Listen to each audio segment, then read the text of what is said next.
Mi nombre es Joel Campos, soy profesor de la Facultad de Derecho de la Pontificia Universidad Católica del Perú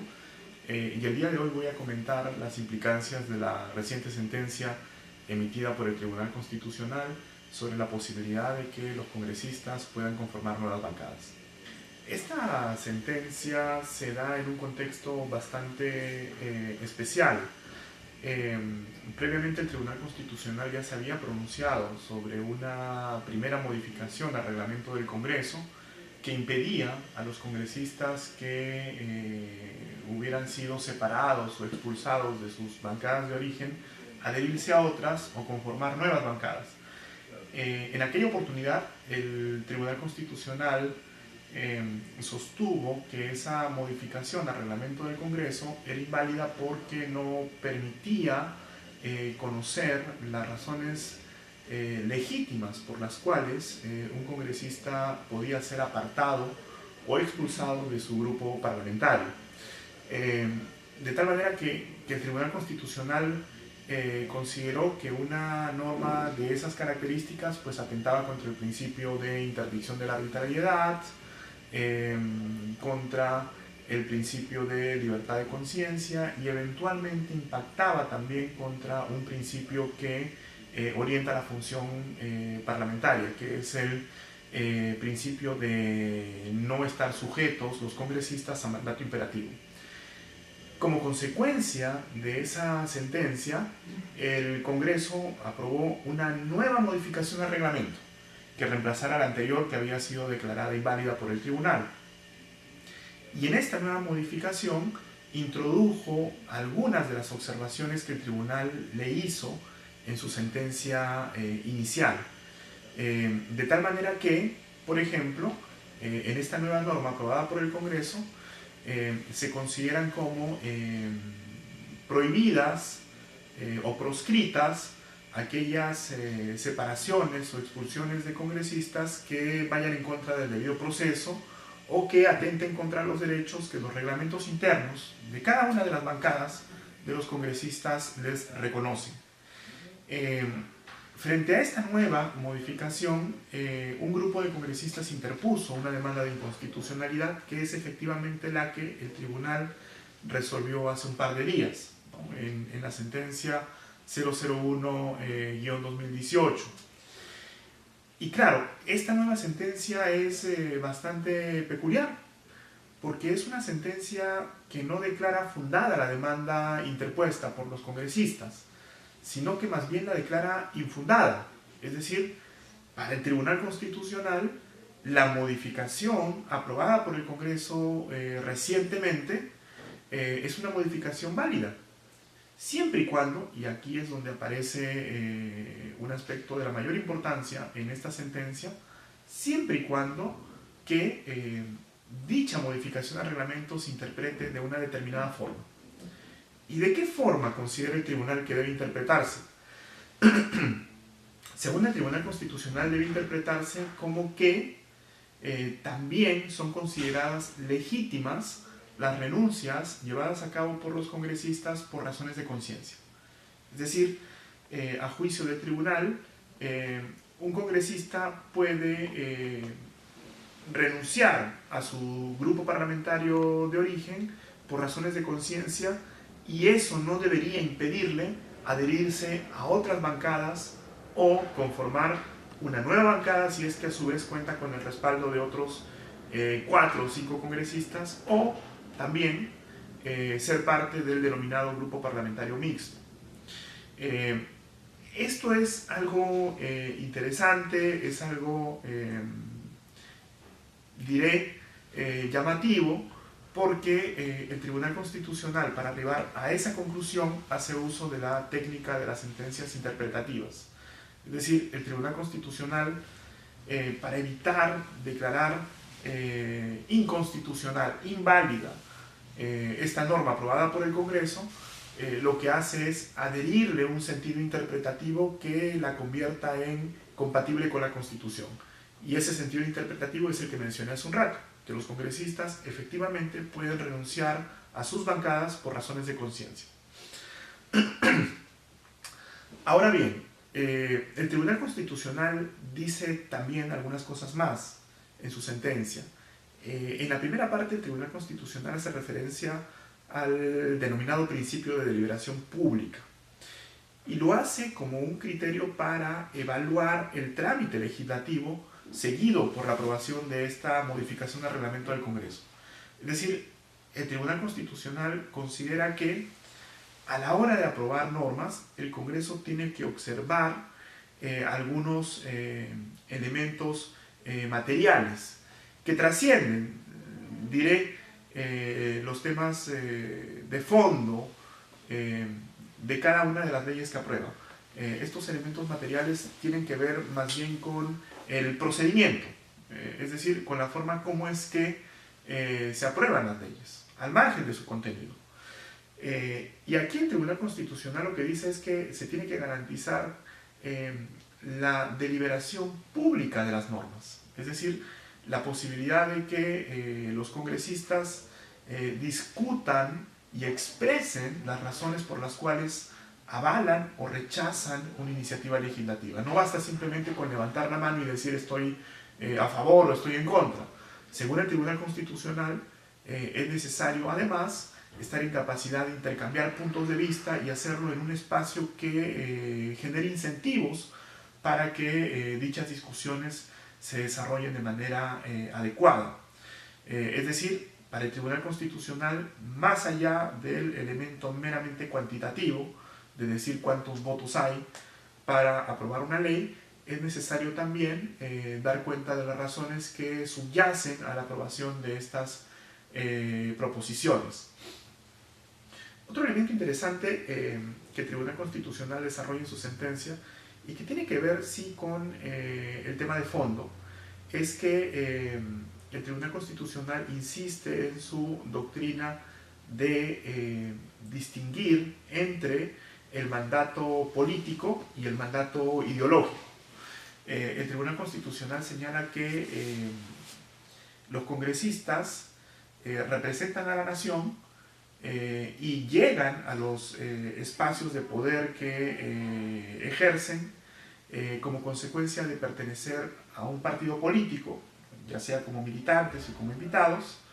de hacer una vida partidaria o de haber participado en una competencia electoral con base en esas plataformas políticas que son los partidos, pero el Tribunal Constitucional considera que ese elemento no necesariamente agota todas las posibilidades con las que cuentan los congresistas para desarrollar su función parlamentaria. El Tribunal Constitucional dice que, si bien es cierto, las curules que ocupan los congresistas en principio les pertenecen a los partidos, también debe existir un espacio de libertad en virtud del cual los congresistas pues, puedan desarrollar sus puntos de vista, puedan expresar sus convicciones ideológicas, puedan ejercer sus creencias éticas o morales, y que esto debe ser concordante también con la propia actuación de los partidos que los albergan. Cuando existe eventualmente un choque entre ambos espacios, es decir, entre el ámbito del partido o de la agrupación del congresista y sus convicciones morales o ideológicas, es cuando nos encontramos frente a situaciones como la de la renuncia, por ejemplo, por un tema de creencias, ¿no? Y es algo que además el tribunal considera que es legítimo, ¿no? El tribunal dice que cuando un partido cambia, cuando una agrupación política cambia su línea original, cuando una bancada, digamos, cambia su línea de acción original, es legítimo que un congresista decida apartarse, digamos, de ese grupo para poder ejercer y expresar con plena libertad sus creencias y convicciones ideológicas. Ahora bien, y aquí quiero señalar algunos aspectos problemáticos de la sentencia. Alguien puede preguntarse, pero ¿quién va a definir finalmente cuando una renuncia se basa legítimamente en un tema de creencias? ¿quién va a determinar cuándo es que se configura esta denominada disidencia ideológica? Y es ahí cuando este interrogante aparece con toda su intensidad, porque el Tribunal Constitucional no lo define en su sentencia. Plantea algunos criterios muy generales, ¿no?, que pueden ser además leídos en armonía con sus sentencias previas, pero no lo establece de manera definitiva. El Tribunal Constitucional no dice claramente cuáles pueden ser los alcances de la disidencia ideológica en el ámbito parlamentario, de tal manera que uno pueda tener claro, digamos, cuáles pueden ser los supuestos que efectivamente avalen a un congresista a renunciar por cuestiones ideológicas, por un tema de creencias, ¿no?, como lo ha previsto el Tribunal Constitucional. Y claro, como no existe, digamos, un parámetro objetivo que nos permita dar cuenta de cuándo se configura ese supuesto, quien lo va a terminar estableciendo es el propio Congreso, a través de sus órganos directivos. De hecho, ya existe un procedimiento, ¿no?, que permite cuestionar las separaciones o expulsiones de congresistas cuando éstas atentan contra el debido proceso. Y este procedimiento pasa por la intervención de la Junta de Portavoces y el Consejo Directivo del Congreso. Es decir, son estos órganos al interior del Congreso los que avalan este tipo de actos de los congresistas, es decir, los que terminan dándole asidero a estas reclamaciones de los congresistas, de tal manera que estos luego pues, puedan adherirse a nuevas bancadas o conformar otras bancadas con el concurso de otros congresistas. Siendo esto así, entonces probablemente nos encontremos frente a escenarios de tensión en el futuro, porque hay muchos congresistas que actualmente hacen parte del grupo de congresistas no agrupados que probablemente soliciten que se avale sus renuncias por un tema de creencias, es decir, probablemente ellos argumenten que entonces ahí ciertamente va a haber un escenario de tensión, ¿no?, un escenario problemático, pues porque siendo estos órganos directivos controlados por una fuerza política al interior del Congreso,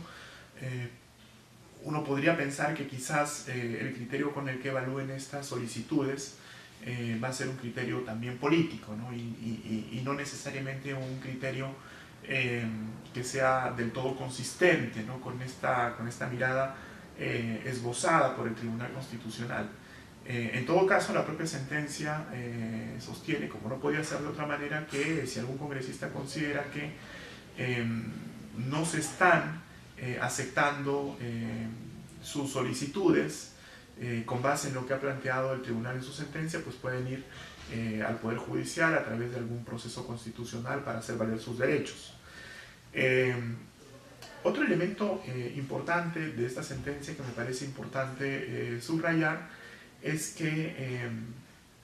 se hace referencia al famoso grupo parlamentario mixto, ¿no?, que es un grupo que reúne a aquellos congresistas que han salido de sus bancadas originales, pero que no se han adherido a otras bancadas ya existentes o que no han logrado conformar nuevas bancadas. En este grupo parlamentario mixto pues estarían congresistas de diferentes organizaciones, de diferentes bancadas, y no necesariamente estarían unidos por compartir ideales comunes o por compartir líneas de trabajo similares. Estarían simplemente unidos porque es el espacio que el reglamento del Congreso les otorga en la medida en que no se han podido